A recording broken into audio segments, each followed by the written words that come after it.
Okay, so mayong adlaw na usab mga kahigalaan. Ang last natong tutorial mao ang we made list of students per grade level. Now, as what I promised, that our next tutorial I'll be teaching you how to put charges to our pupils. Pila ilang tuition, pila ang ilang entrance, o tagpila po ang ilang books. Now, first of all, dire na ta maghisgot sa company. Humana ta dinhi. Sa company na ta, dire na ta sa mga items.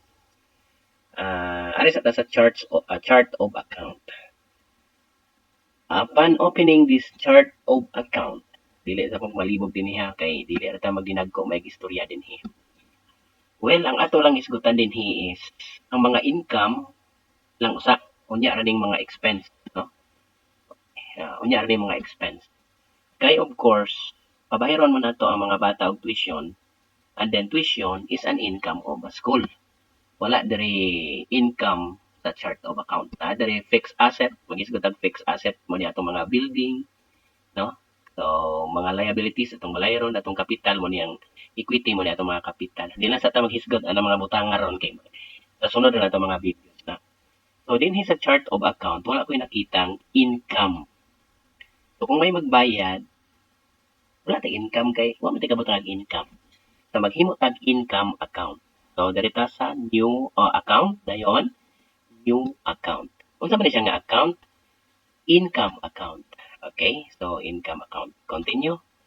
Then, nanatay income account. Unsa man siya nga income account? So, ato siya ngalanan of tuition fee. Okay, so tuition fee siya. Dayong sa description, ato siya ngalanan nga tuition fee for the whole school year. Ano? Okay na siya dayon kayo. Save. So, nanatay income account. Kung sa pa atong ginapang collect, ihimo na ba ta? Nanatay tuition, na ba tayo? Ihimo ba entrance? Entrance is also income from the school. So, ato siya nganlan og entrance. Dayong description niya, student entrance for the whole school year. Ano na siya. Then, save and so, pwede na tamang ulikta og income, entrance. Pwede na po tamang ulikta og tuition. Now, unsa pay ato ang mga ginansya? Tapos tayo din hay books. Nga pabayad man tag books. Nangumpra ta og books.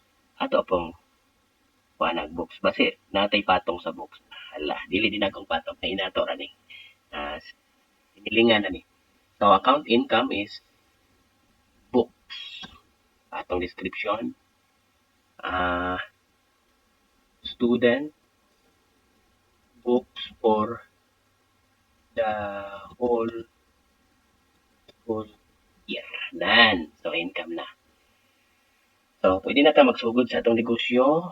Nanatay income, mubayad silang entrance, income, bayad silang tuition, income, books board, mag-income na po ang school. Now, pwede na ba ta dahil makasugod? Ang tubag, dili pa. Maghimo po ta og bank. Kaya wa patay kabutangan sa ato ang kwarta din in case nga makakwarta ta.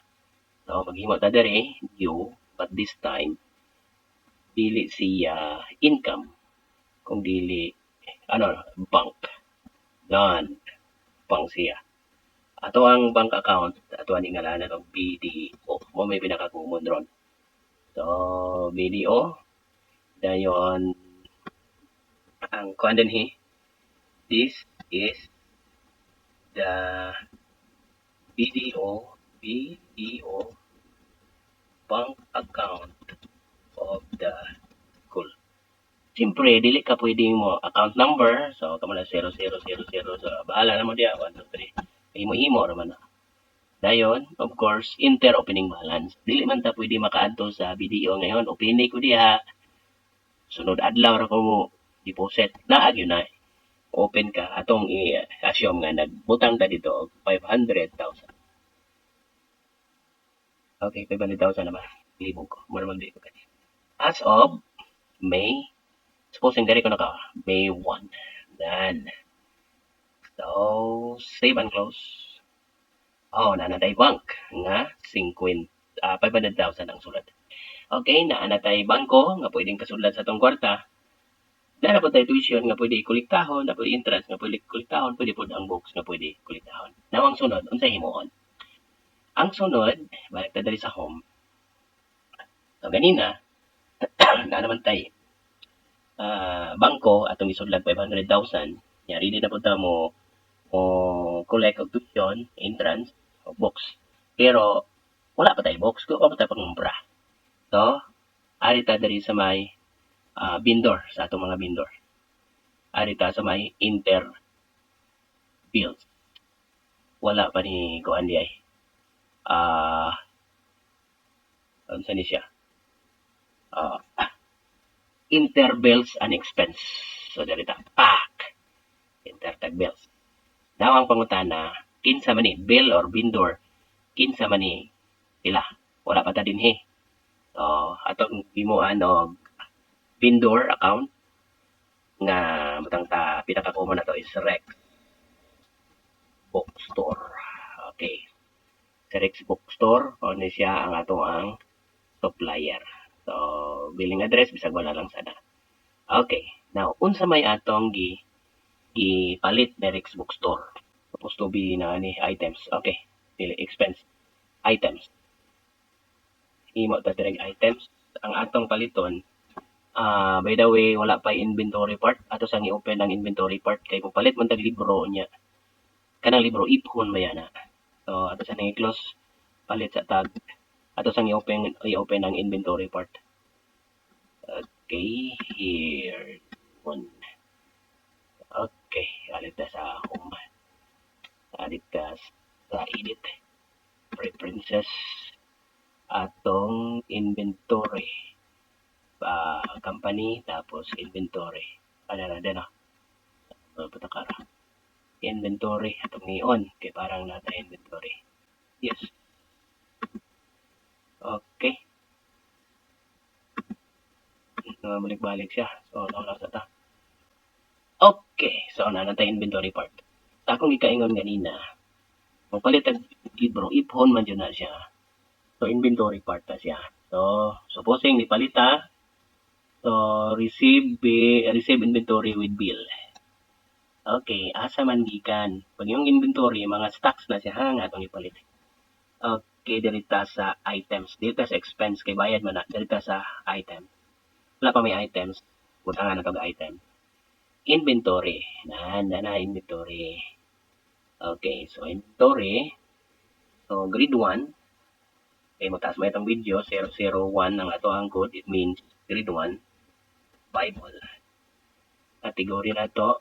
Muad mo kadari is ang atong category is book. 500.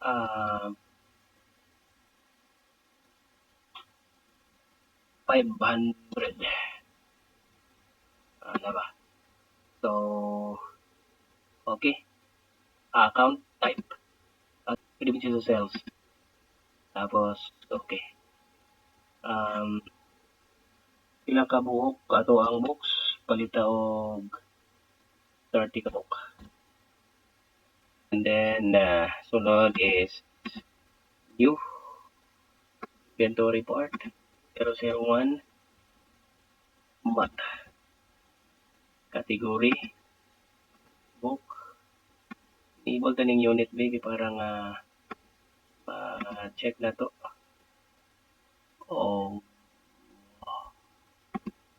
Other.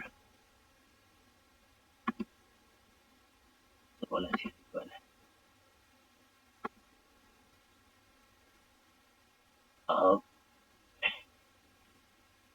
So, na.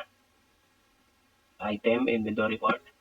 Ang ato ang math is napalit na to og 450.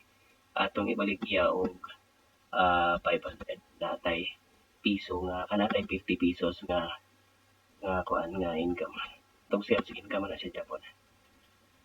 Okay, so then Bible Another one. Palit po og 001. Categorize its book. 001 Bible Math Science. Medyo taas atong video ron. Kaya ang cost na to is 350. Atong palit, ibaligya po na to 400. Okay, account na to is sales. Ito, kaya balihanin mo na. Then, ano pa?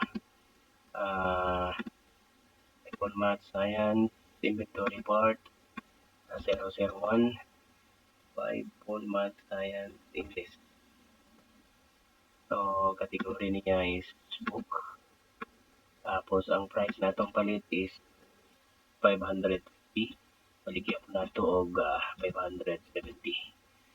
Yung account sales. Okay. So, sa pa, Bible Math Science English. Gangan na ito gamay. Tungang tag Filipino. So, inventory part. 01. Filipino. Category niya is books. Tapos ang ato ang palit niya is 400. Atong ibaligya og 450. Account. Sales account. Okay. Dayon, Bible Math Science English Filipino. Dugangan pa na ito. Kaya 7 ka books man na. So, dugang taog Filipino. Dugang taog Araling Palipunan. 001 for grade 1. Araling Panlipunan. Category. Book. Ayun ang atong palit is 435. Ang atong kligya is 500.